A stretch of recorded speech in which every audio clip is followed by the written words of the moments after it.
خصوصاً ہمسایوں کے بارے میں، پڑوسیوں کے بارے میں خصوصی تعلیمات بیان کی گئی ہیں۔ اور پڑوسی کون ہیں؟ پڑوسی سے مراد صرف وہ مکان نہیں جو گھر کے متصل ہو، صرف گھر کے بازو ہو یا آزو ہو، بلکہ 40 گھروں تک پڑوسی شمار کیے جاتے ہیں۔ اور بعض علماء نے تو ہر سمت کے 40 گھر شمار کیے ہیں، یعنی سامنے کے 40 گھر، پیچھے کے 40 گھر، آزو کے 40 گھر اور بازو کے 40 گھر۔ تو اس طرح پورا محلہ ہمارا پڑوسی بن جاتا ہے۔ محلے کے اندر جتنے گھر ہیں، محلے کے اندر جتنے لوگ پائے جاتے ہیں، وہ تمام ہمارے پڑوسی ہیں۔ اور پڑوسی میں مسلم اور غیر مسلم دونوں شامل ہیں۔ قرآن نے صرف پڑوسی کا لفظ استعمال کیا ہے۔ قرآن مجید کے اندر پڑوسیوں کے جتنے حقوق بتائے گئے ہیں، وہ پڑوسی مسلم بھی ہو سکتے ہیں، غیر مسلم بھی ہو سکتے ہیں۔ چنانچہ نبی کریم صلی اللہ علیہ وسلم نے صلہ رحمی اور ہمسایوں کے ساتھ حسن سلوک کی تاکید فرمائی ہے۔ آپ صلی اللہ علیہ وسلم کی سیرت طیبہ کے مطالعے سے معلوم ہوتا ہے کہ آپ صلی اللہ علیہ وسلم صلہ رحمی اور پڑوسیوں کے ساتھ نہایت حسن سلوک فرمایا کرتے تھے۔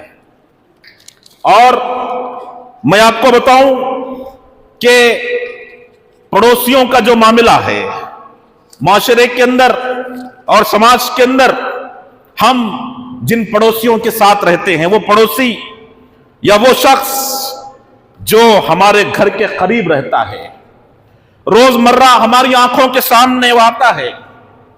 پڑوسی صرف ایک ہمسایہ نہیں ہوتا، بلکہ وہ ہستی ہے جس کے ساتھ ہمارا رات دن کا سامنا ہوتا ہے، جس کے ساتھ خوشی اور غم کا رشتہ جڑا ہوتا ہے، جو ہمارے دروازے کے ساتھ، ہماری گلی کے ساتھ یا ہماری عمارت میں رہتا ہے، وہ پڑوسی ہے۔